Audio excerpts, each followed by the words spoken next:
Yo, what up guys? Bricks 5D is back. Yes, what brought me out of bed this morning is to find out if the new fusion that is going to be launching on the 9th of February will be worth me getting out of bed for. Yes, if you do not know, or if you're not on the Discord, I've been kind of away for, I've not posted a video for about 11 days, and a fusion is what got me interested right now to come back into raid and see what's going on. I've been kind of in taking a time off, sick that is, and picture me getting out of bed, taking all the IVs out of my hand, rushing to the system to find out if it's gonna be worth it to go for, but it's not that dramatic. So what am I talking about? A new fusion is coming up. That's what's the information that just dropped in the content creators chat. Sorry if you're seeing this one late, but I just wanted to still give my opinion about this champion, give you my first impression to let you know whether it's going to be a fusion I'll be pushing for or not. Now, first of all, I'll let you guys know, especially those pushing for the noob or who are watching the Noob to Pro series, this fusion, whether it's good or bad, I will not be going for it on both accounts. I simply don't have the strength to do that right now. So the Noob to Pro will be skipping out on that fusion, on this fusion, whether it's good or not. So by the end of this video, you'll find out my verdict about this champion, whether it's something you should go for or skip out on.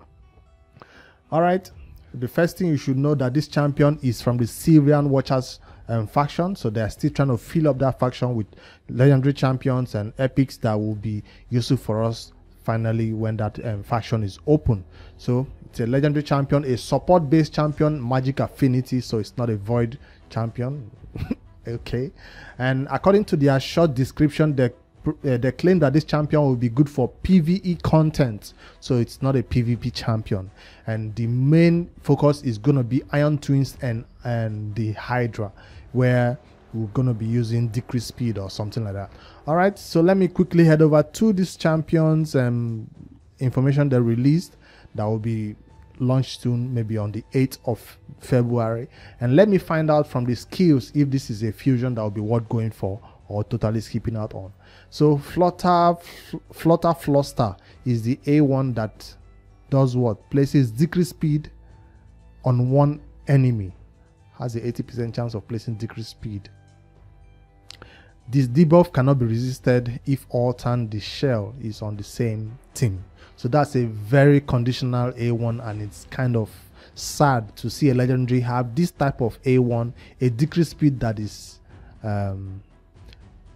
decreased speed on one champion. I guess if against bosses like they say Iron Twins and Hydra, I guess it's useful to have decreased speed A1 like this, so you can use it, spam it all over, and everybody has decreased speed. All the heads, I mean, always have decreased speed on them, but I prefer champions who have AoE decreased speed if you need that ability that bad.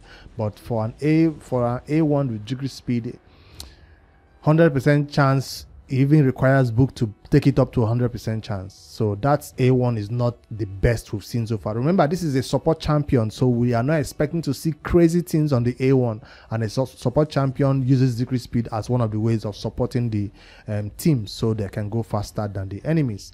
All right, on the A2 has a 4-turn cooldown. When you book it, it's up to a 3-turn cooldown. It heals all allies by 30%, right? 30% of their max HP. So this is a support champion that heals based on the allies max HP. That's also not a good healer.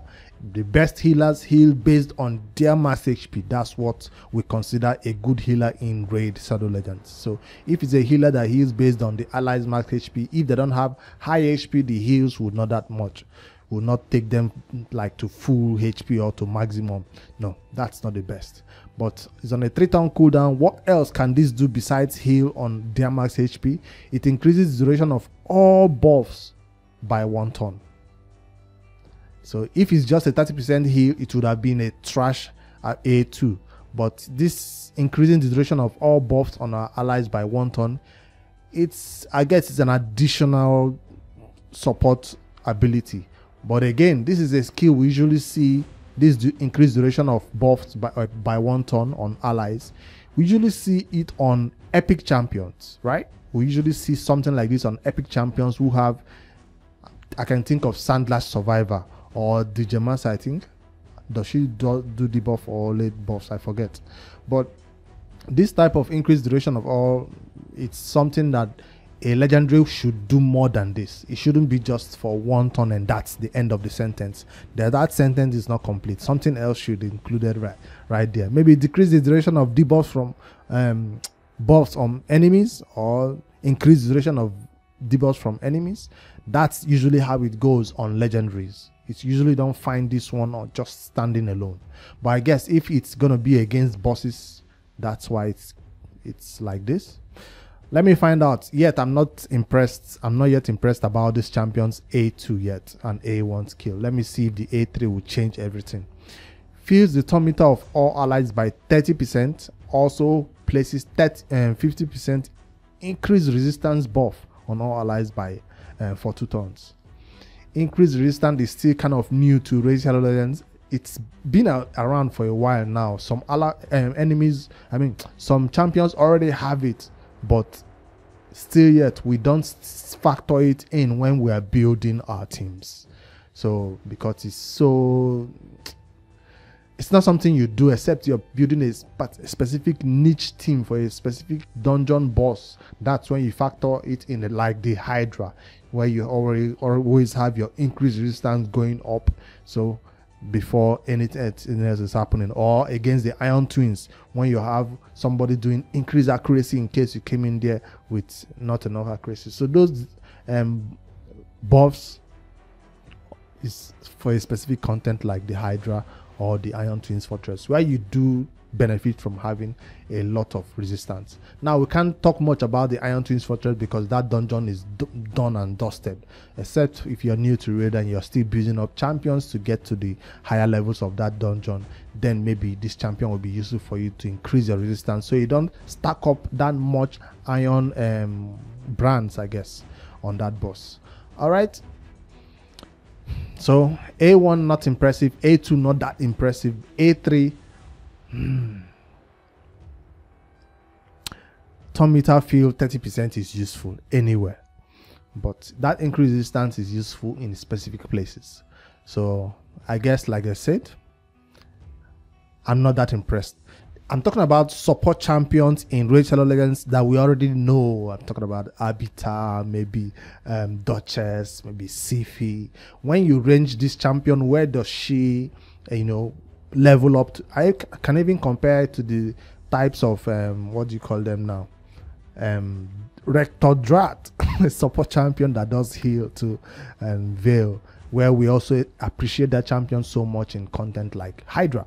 So when you compare that type of champion with this legendary, you're expecting this legendary to have a little bit more than what other support champions, epics, have. So no revive on a skill, just that only single heal.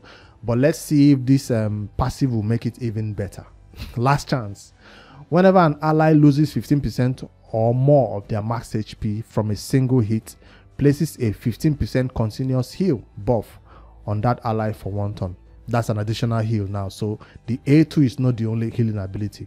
The passive also has the healing. Places 15% continuous heal buff for 2 turns on that ally, and then instantly activates Altern the Shell.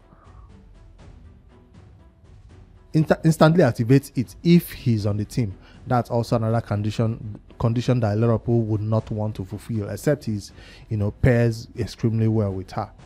So from what I can tell, this passive is just a passive that will add, it's not even 2 continuous heal, it's 1 continuous heal, right?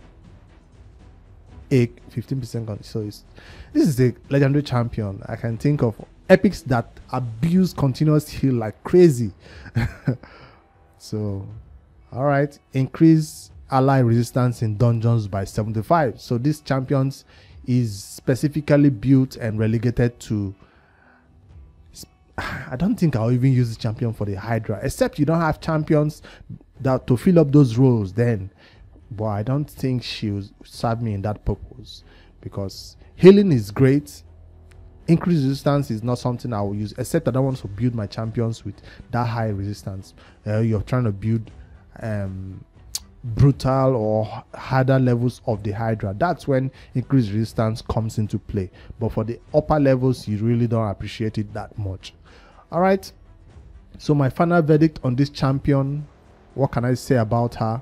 Is she gonna be worth going for on my main account? Yes, because it's a way to obtain a free champion from this new faction that will be making it easier for me to beat the faction once it launches.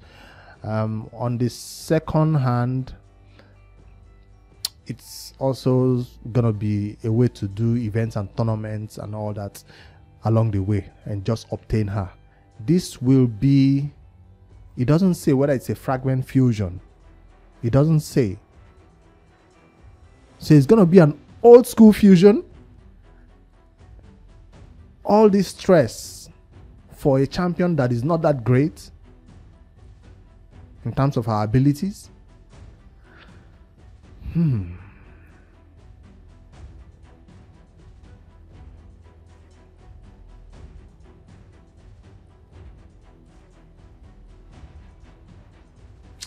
I don't like this. Am I missing anything that is supposed to make her super awesome? I looked at the A1, I looked at the A2. I'm not seeing anything that is supposed to make her worth being an old school fusion. This may be for a fragment fusion, we say okay, maybe. But for an old school fusion, this champion will end up in my vault personally on my main account. But for the new to pro, obtaining a champion like this might be extremely useful. If you are also new to raid, she will be extremely useful for your content, like the end game content, like they said, the Iron Twins Fortress and Hydra. She will be useful in those two places. Heal is useful anywhere. That heal should have maybe come with a cleanse, because cleanse is also another content that you need, another skill that you need in the Hydra. So maybe the A2 should have had a cleanse somewhere, but I guess we already have a champion that does cleanse for us from the last fusion. All right, turn meter feel always useful, I guess, so you can take more turns. But I'm not seeing this being an old school fusion worthy of being an old school fusion. So faction wars extremely gonna be useful. All right, so my final verdict for this champion, what's her name? I've not mentioned her name once. Oella. My final verdict for her is that she rates about a 5 in terms of legendary support champions in Raid Shadow Legends. She's gonna be ranking about 5 out of 10 for me.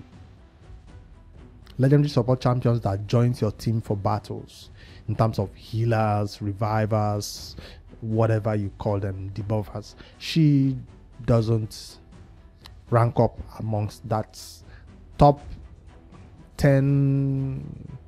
She doesn't reach their ranking at all. So let me know in the comments what you think about this champion. If I'm missing out something, let me know. Of course, if I'm a bit rusty, sorry about that. So Sylvian Watchers got a new support champion, and we'll be seeing her in Raid Shadow Legends old school fusion style coming up in February 9th. Let me know in the comments if you're also going to be going for this or totally skipping out on her, because it's going to be a difficult fusion old school style for a champion that you possibly have other options or similar options that do what she does. All right, guys, hit that like button for me in this video, and welcome me back to Raid Shadow Legends. And I'll see you maybe later in the evening for a noob to pro update. So let's see how rusty that account is now. Later, guys.